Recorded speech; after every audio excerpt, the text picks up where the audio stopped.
There was a confusion and tension at the Jomo Kenyatta International Airport JKIA on the morning of Thursday, October 16, 2025, as hundreds of mourners forced their way into the airport to receive the body of a former Prime Minister Raila Amolo Odinga.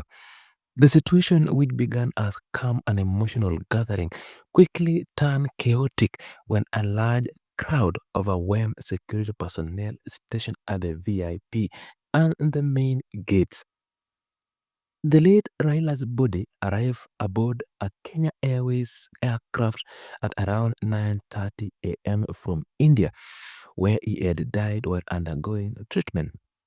The government had earlier announced that his remains would be received with full state honor before being transported to Lille Funeral Home.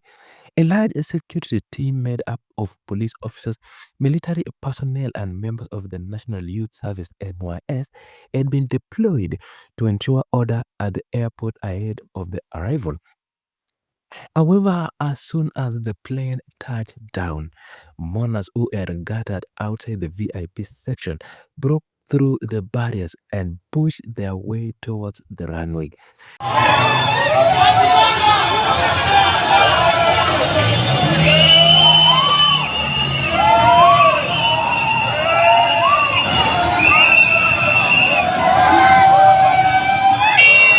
Witnesses said the crowd, driven by grief and emotion, managed to breach security lines before officers could contain them.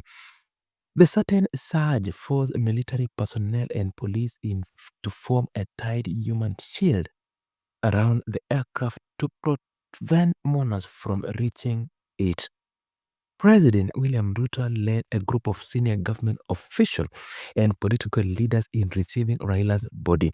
Among those present were members of Raila's family, top Azimio la Umoja leaders, and representatives of various political parties. The atmosphere was heavy as soldiers and ball bearers stood in position, waiting to carry the casket draped in the Kenyan flag. At the main entrance of JKIA, a much large crowd had gathered since dawn, many carrying flags, portraits, and flowers, hoping to witness the arrival of the man they regard as an hero. The crowd, which stretched several meters along the airport road, chant songs in memory of the late opposition leader. Attempts by security officers to manage the swelling crowd were unsuccessful as emotion intensified when the news spread that the plane had landed. Some mourners climbed on a barrier and vehicles to get a glimpse of the convoy expected to transport the body. Videos circulating online shows people running towards the gate as officers try to hold their ground. Others were seen pleading with the authorities to let them in so they could pay their last respects.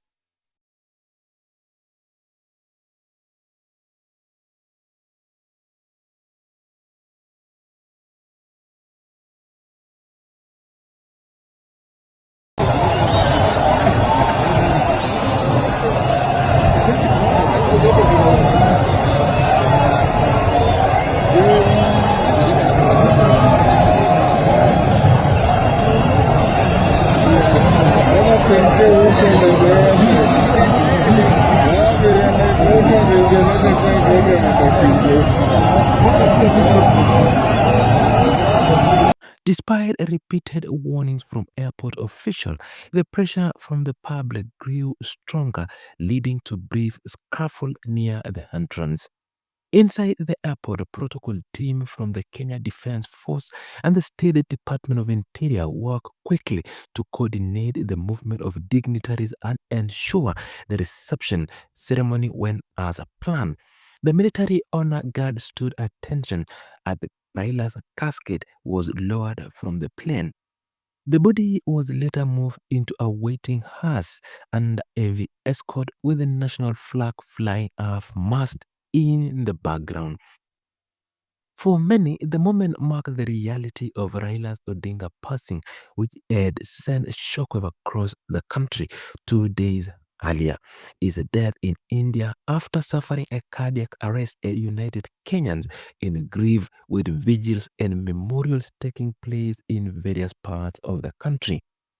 The arrival of his body in Nairobi drew crowd not only to JKIA but also along the planned route to the funeral home, where many had gathered to witness the convoy. Security sources say the bridge at JKIA was largely caused by the overwhelming number of mourners who've shown up early in the morning, far exceeding the expected turnout.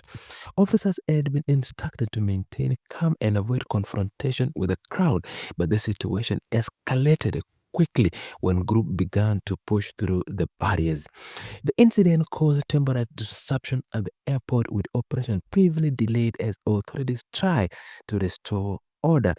At the same time, several leaders who had accompanied the family from India were seen comforting relatives as the casket was handed over to the military guard. The coordination between airport security, the airport authority, and the police helped contain the situation before it could spiral further.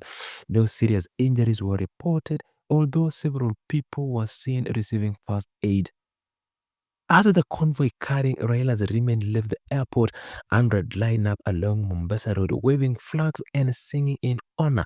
Traffic was a privileged stop to allow the procession to pass along the route. Thousands of Kenyans stood silent as the motorcade made its way to Lee Funeral Home.